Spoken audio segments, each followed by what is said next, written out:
went to school off and on from time to time. But the children out there, they were very cruel to me. And Mike Gill, state of corruption. Let's call this Know Your Politician. Now, I've been telling you that Bill Shaheen and Jeanne Shaheen are corrupt. In fact, that they both run, and more Bill than Jeanne, your Governor Hassan and potential future Senator Hassan, and then with their new puppet, Van Ostrom, as the governor. Wow, all three positions. Well, do you really know Bill and Jeanne Shaheen? I'll bet you didn't know, most of you didn't know, they own jewelry stores, used jewelry. Let me go on. Ready? They used to be, they called Bill and Bob. I like to refer to him as Billy Bob. Right. They were partners. Bob is the brother-in-law of Bill. Right? All in the family. Let's go on.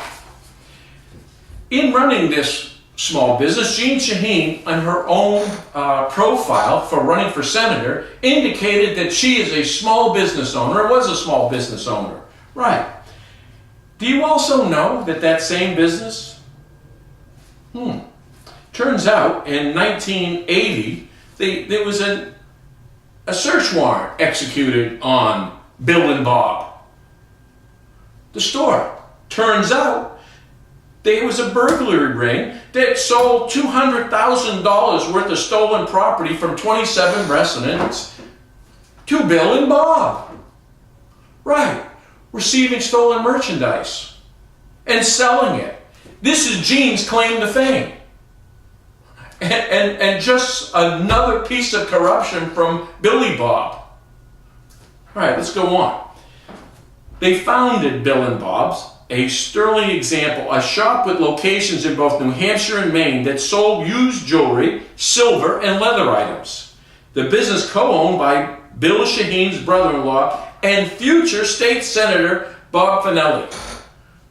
Future state senator. He became a senator after that. In 1980, a search warrant was executed on the property and investigating a burglary ring. Authorities said they had stolen $200,000 of properties from 27 residents. Fanelli was indicted for allegedly buying $11,000 of stolen jewelry from the burglars. Fanelli retained a lawyer, Robert Stein, who later became a partner of Bill Shaheen's law firm. They take care of their own. It was a known fact that Bill and Bob's would buy any silver gold without asking any question.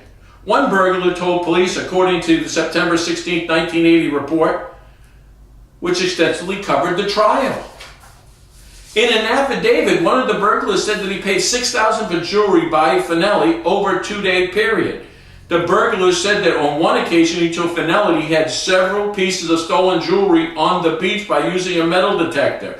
During the trial, the prosecutor played a tape of the interview with Fanelli saying many persons worked in the shop, including his wife at the York store, his mother-in-law, Josephine Shaheen, his brother-in-law, Bill Shaheen. Bill Shaheen would even work on the weekends after the arrest. It gets better. Bill Shaheen testified in court. He sold his stake to the business to Josephine in 1977 and became the United States Attorney of New Hampshire. Let's get this straight. Bill and Bob's jewelry store, the brother-in-law is indicted. They get caught with over $200,000 worth of stolen jewelry, and Billy becomes the U.S. Attorney, and Bobby becomes a ward of the state. See? That's what happens when your name is Shaheen. The Shaheens were never charged. Fanelli was convicted on 2 felonies for receiving property and 3 identical counts in Maine. The scandal destroyed the Fanelli's political career. Jesus, I'm surprised he ain't fucking president.